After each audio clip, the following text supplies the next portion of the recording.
Assalamualaikum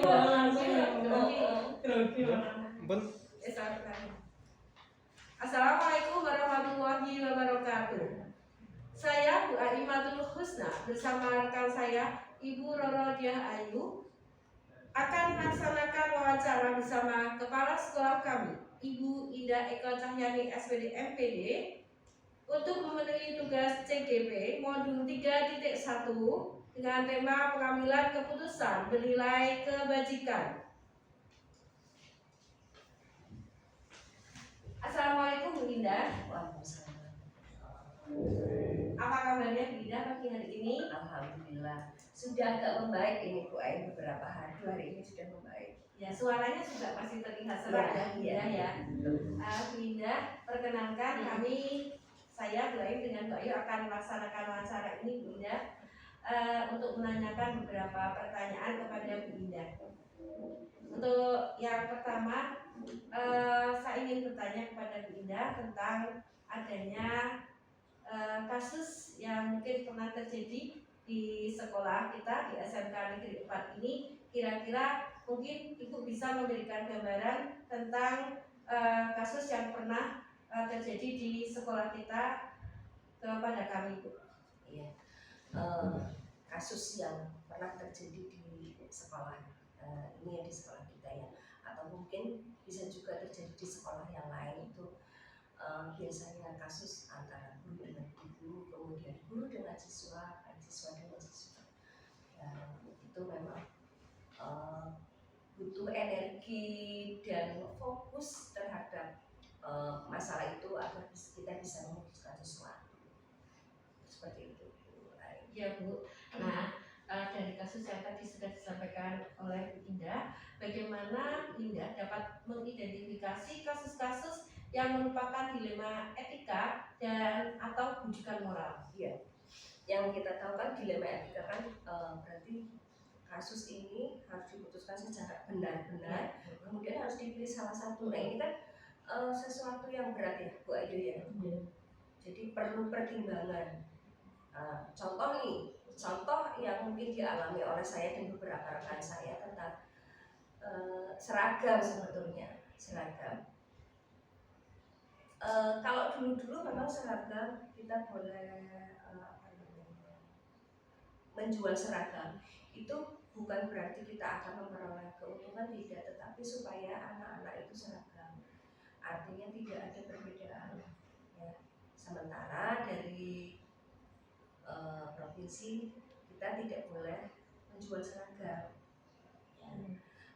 Ya, tentunya dari provinsi juga bagus karena tidak ingin memberatkan orang tua seperti itu. Tetapi dari dua sisi ini apa yang harus dilakukan oleh saya sebagai kepala sekolah? Saya memilih yang ini benar nih, gitu loh. Kalau ada seragam bagus. Dan ini juga ada keinginan dari orang tua, yang tidak memberatkan. Tapi saya memilih, kenapa saya memilih tetap tidak menjual seragam? Karena ada dasar hukumnya. Ya. Berarti kan Bu Indah di sini menganggap bahwa kasus ini benar sama benar ya Bu. Nah, berkaitan dengan karena kasus yang disampaikan oleh Bu Indah itu benar dengan benar, maka bagaimana Bu Indah dalam menjalankan pengambilan keputusan di sekolah kita ini? Karena sama-sama permasalahannya benar lawan benar kan seperti itu ya. Bagaimana saya menjalankan pengambilan keputusan di sekolah ini ya? Betul. Yang pertama, saya harus tahu nih dasar-dasarnya apa dulu. Ya, dasarnya apa? Dari yang benar dua kasus ini misalnya dasarnya apa? Kemudian nanti kita tinjau ulang dari kasus itu dengan dasar-dasarnya itu. Kemudian saya juga mengambil keputusan itu bukan hanya sendiri ya Bu Ayu, tentunya ada melibatkan beberapa pihak. Kalau misalnya di sekolah kita mungkin ada manajemen ataupun mungkin saya meminta bantuan kepada atasan langsung atau yang berkolaborasi dengan sekolah. Kemudian langkah-langkah atau prosedur seperti apa Bu biasanya yang dilakukan selain tadi Bu menyampaikan adanya rapat dengan manajemen? Terus kira-kira langkah yang selanjutnya dalam proses penanganan kasus ini apa Bu? Nah, ini untuk beberapa kasus ya Bu Aini ya, tidak hanya kasus yang tadi saya sampaikan tadi contohnya. Untuk menyelesaikan atau langkah-langkahnya, yang pertama kita harus mencari data dulu. Maksudnya lebih ke fokus ke apa namanya ya? Ya data itu. Jadi apakah benar misalkan kasus Informasi ya? Informasi ya, informasi. Jadi cari informasi sebanyak-banyaknya dan bukan hanya banyak tetapi valid dari berbagai sumber seperti itu. Kemudian kita rapatkan, kita analisis mana nih yang benar, mana apa yang valid data itu atau informasi itu valid atau tidak seperti itu. Nah baru kita setelah itu kita review, kita ambil keputusan. Tapi kalau pengambilan keputusan itu juga tidak mudah tentunya ya. Artinya saya tetap harus di posisi netral, tidak memberatkan salah satu seperti itu, netral dan tentunya tetap harus mengacu nilai-nilai kebijakan. Gitu. Kemudian Bu, hal apa saja yang selama ini Bu Indah menganggap efektif dalam pengambilan keputusan pada kasus-kasus dilema etika? Ya, yang efektif ya, tentunya dengan komunikasi terbuka, transparan. Jadi tidak ada yang ditutup-tutupi itu. Kemudian menghadapi sesuatu berpikiran dingin ya, berpikiran dingin, dan itu memang tidak mudah ketika pengalaman saya ketika menghadapi sesuatu. Mungkin karena pengalaman saya baru 2 tahun, tentunya akan berbeda dengan teman-teman yang sudah bertahun-tahun ya. Nanti Bu Ayu dan Bu Ayu akan merasakan posisi di saya seperti apa ketika ya seperti itu. Itu sih jadi komunikasi yang terbuka, transparan tentunya, kemudian kepala dingin ya, kepala dingin, terus tetap berada di apa ya namanya ya, posisi netral, posisi netral. Itu mungkin yang kaitannya dengan hal-hal yang mungkin efektif oleh Bu Indah yang disampaikan dalam penanganan kasus-kasus dilema etika. Selanjutnya mungkin akan dilanjutkan dari Bu Ayu ya Bu Indah. Saya meneruskan pertanyaan ini di Bu yang tadi sudah ditanyakan oleh Bu Aim. Ini Bu tadi kan sudah disampaikan itu ada yang efektifnya ya, langkah efektifnya. Sekarang apa saja yang bisa merupakan tantangan dalam pengambilan yang diambil oleh Bu Indah dalam pengambilan keputusan dilema etika ini? Tantangannya apa aja? Kalau tantangan dalam mengambil keputusan itu ya Bu Ayu ya. Satu, dalam mengambil keputusan biasanya tantangannya itu ada semacam kayak tekanan dari berbagai pihak yang akan mempengaruhi saya dalam mengambil keputusan. Kemudian tentunya ketika saya nanti mengambil keputusan itu masih ragu resikonya ini apa. Tentunya jika kita mengambil keputusan ini, kita harus tahu dong resiko-resikonya. Kalau saya ambil keputusan A, apakah resiko yang akan terjadi? Dan itu nggak selesai setelah saya mengambil keputusan kemudian masalah selesai, enggak. Saya harus mempertimbangkan masalah-masalah apa nih yang akan terjadi selanjutnya, seperti itu.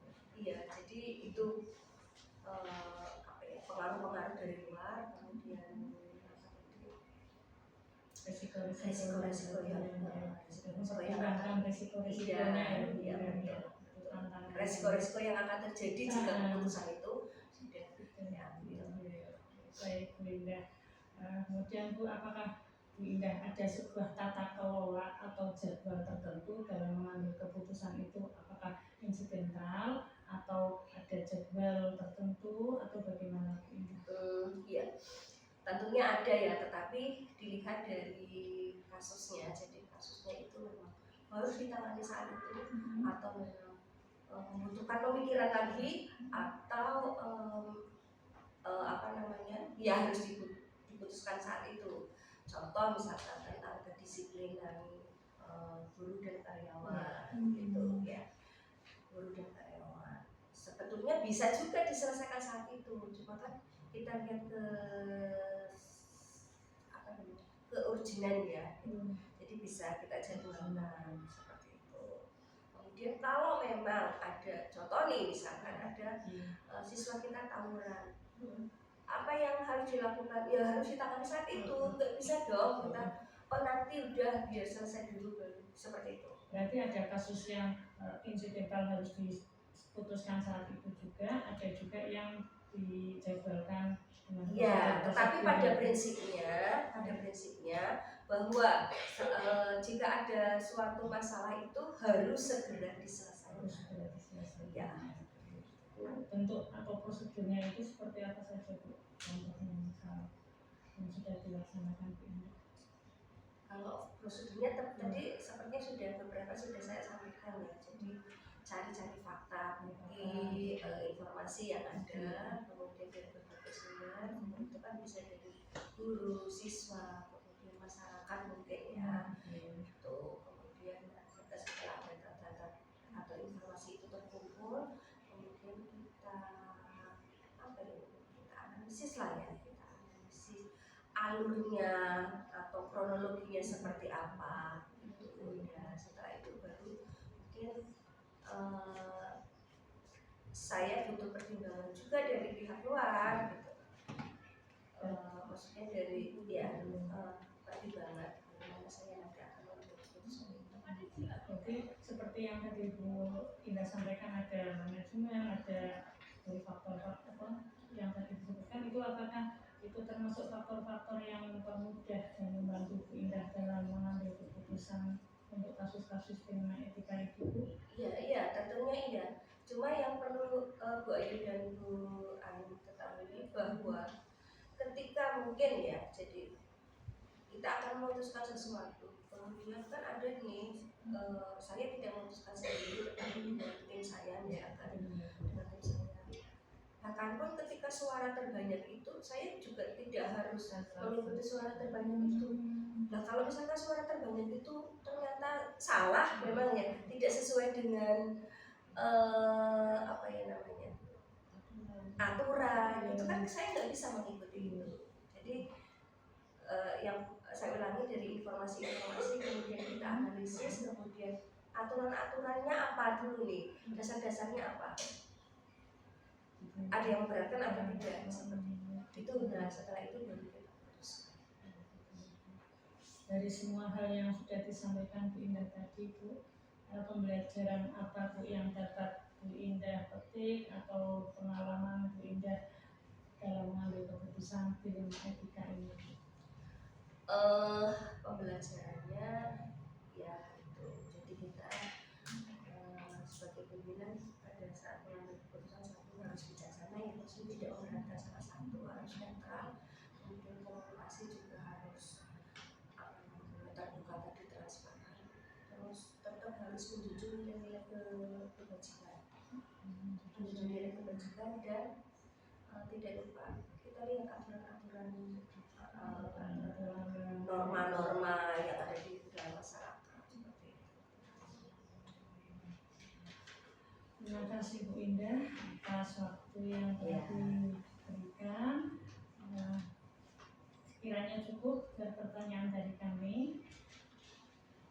Demikian wawancara yang kami laksanakan bersama Kepala Sekolah kami, Ibu Indah Eko Cahyani SPD MPD, dan kami mengucapkan terima kasih yang sebesar-besarnya atas kesempatan dan waktu yang telah diberikan oleh Bu Indah.